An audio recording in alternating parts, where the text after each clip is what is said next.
जय हिंद दोस्तों, कैसे हैं आप लोग। स्वागत है आपका अपना यूट्यूब चैनल आर्केस्ट्री 24 में। मैं आप सबको क्लास 10th की सारा सब्जेक्ट की तैयारी करवाऊंगा, जिसमें मैथ और साइंस को कॉन्सेप्ट और ट्रिक के साथ ख़त्म करूंगा।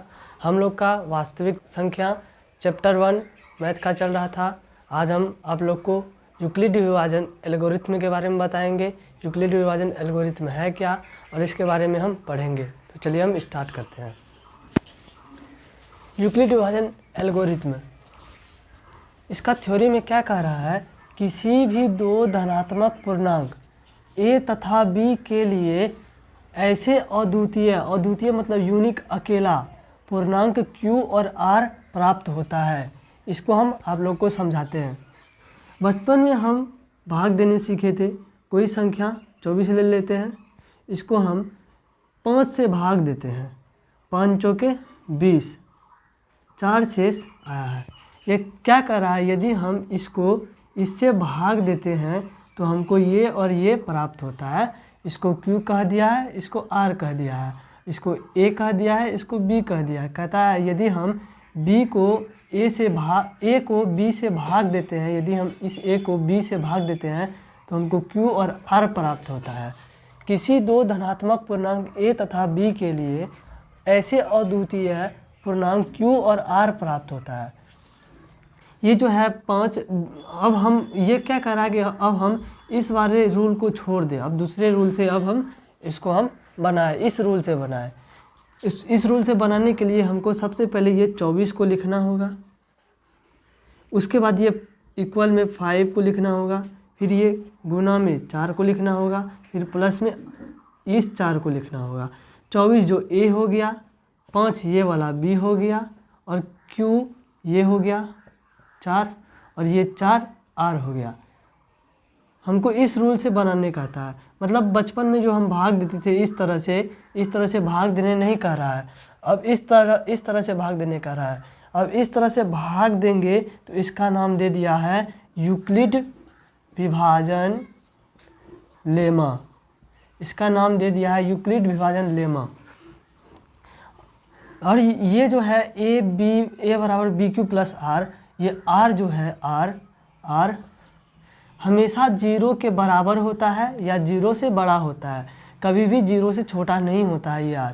और B से छोटा होता है, मतलब इससे छोटा होता है। कभी भी हम कोई भी नंबर लेते हैं, 26/3 ले लेते हैं, 3 8 24, 2 शेष आया है। ये जो R है, R हमेशा इससे छोटा ही रहता है। ये जो आता है हमेशा इससे छोटा ही रहता है, कभी बड़ा नहीं होता है। यही यहाँ बता रहा है। ये जो R है, पहली बात तो R 0 के बराबर होता है या तो 0 से बड़ा होता है, और हमेशा 3 से ये वाले नंबर से हमेशा R छोटा होता है। यहाँ पे ये बता रहा है। यहाँ पे जो A बराबर BQ प्लस R है, A भाज्य है जिसको डिविडेंट कहते हैं, और B भाजक है, डिविज़र कहते हैं, और Q भागफल है जिसे क्वोटेंट कहते हैं, R शेषफल रिमाइंडर। आप लोग समझ गए होंगे यूक्लिड लेमा है क्या। यूक्लिड लेमा हम लोग SCF निकालते हैं।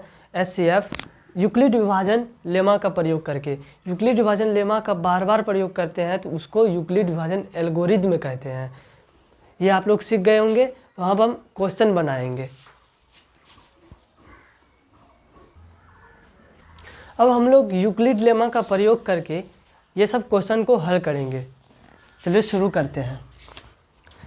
ये 4 है सबसे छोटा, तो सबसे छोटा को इधर लिखेंगे और सबसे बड़ा को इधर लिखेंगे।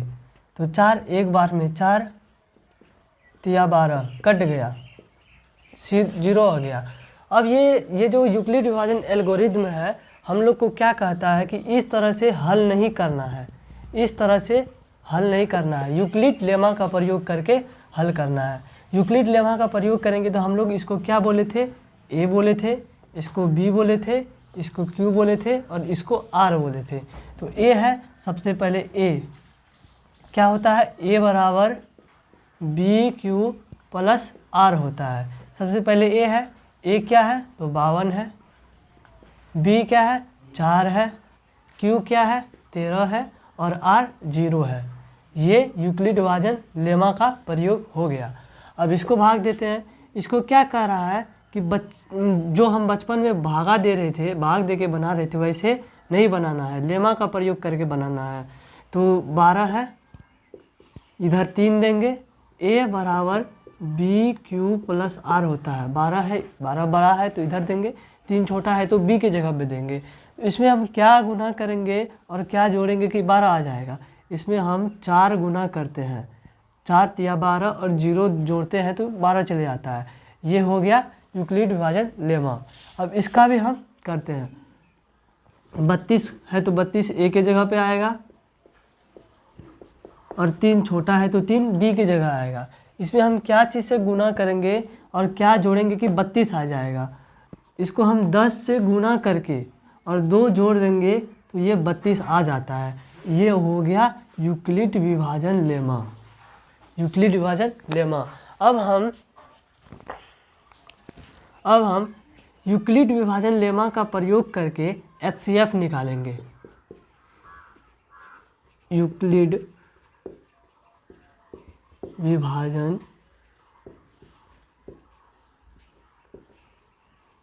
लेमा का प्रयोग करके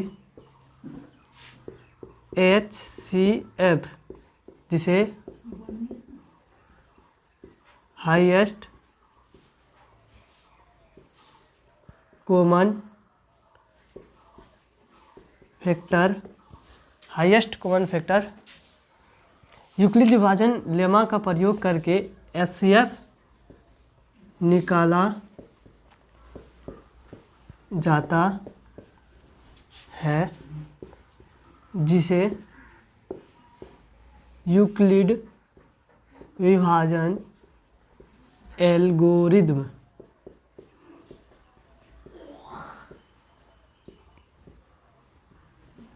कहते हैं। अब हम इसका प्रयोग करके यूक्लिड विभाजन लेमा का प्रयोग करके HCF निकालेंगे। हम लोग बचपन में HCF भागा दे दे के निकालते थे। जैसे कोई 45 है, इधर मान लेते हैं 3 है, इसको एक बार में 3 नहीं, यहाँ पे 45 नहीं लेते हैं, यहाँ पे 47 ले लेते हैं और 5 बार में 15 कट गया 2। अब दो जो शेष आया, जब तक यहाँ पे 0 नहीं आता है तब तक हम भाग देते ही रहते हैं।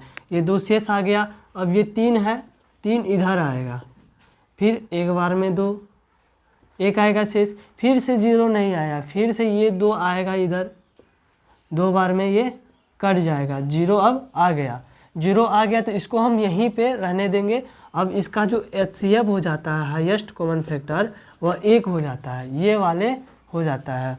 अब हमको क्या कहता है, इसका ये भाग वाले का प्रयोग नहीं करना है, हमको इसका प्रयोग करके यूक्लिड HCF को निकालना है। तो कैसे निकालेंगे, हम क्या पढ़े थे, a बराबर बी क्यू प्लस आर होता है, a बराबर बी क्यू प्लस आर होता है।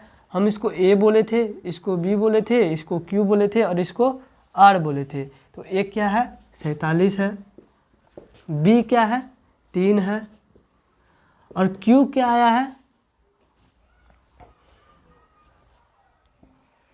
q क्या आया है, 15 आया है, और r जो आया है वो 2 आया है। इसको हम गुना करके जोड़ते हैं, 47 आता है, 15 तिया 45, 45 में 2 जोड़ेंगे तो 47 आ गया, मतलब सही है। फिर से अब ये तो हट गया। अब जो पहले हमारा r था वो अब हमारा b बन जाएगा। इसमें देखेंगे तो पहले हमारा r था वो अब हमारा b हो जाएगा, और ये जो पहले ये b था अब a बन जाएगा। अब ये नया q और r आएगा, मतलब ये 3 फिर से यहाँ आ जाएगा, 2 यहाँ आ जाएगा। इसको हम 1 से गुना करके 1 जोड़ देंगे, 1 से गुना करके 1 जोड़ देंगे तो यह 3 आ जाता है। फिर से ये 0 नहीं आया है, फिर से जाएगा। पहले जो हमारा एक r था अब वह हमारा b हो जाएगा, और ये 2 जो पहले हमारा b था वह हमारा a हो जाएगा। अब वो हमारा a हो जाएगा, ये हमारा q हो जाएगा और ये r हो जाएगा। ये 2 1 को हम 1 से गुना करके यदि हम 1 को हम 2 से गुना करके, यहाँ पे 2 है, क्यों 2 से गुना करके 1 0 जोड़ देते हैं तो 2 आता है। जो हमारा ये HCF जो यहाँ पे होता है ये वाला, वही हमारा HCF और वही हमारा आंसर होता है। ये 2 नंबर में एग्ज़ाम में पूछा जाता है कि HCF ये दे देगा, कोई नंबर दे देगा, जैसे 47-3 है, 47-3 दे देगा, कहेगा इसका HCF यूक्लिड विभाजन एल्गोरिथ्म का प्रयोग करके बनाना है, तो इस रूल से बनाना है, इस रूल से बनाना है, ना कि इस रूल से गलत हो जाता है। तो यूक्लिड विभाजन एल्गोरिथ्म का प्रयोग करके आप लोग भाग देने सीख गए होंगे। तो हमारा आज की पढ़ाई यहीं तक, धन्यवाद।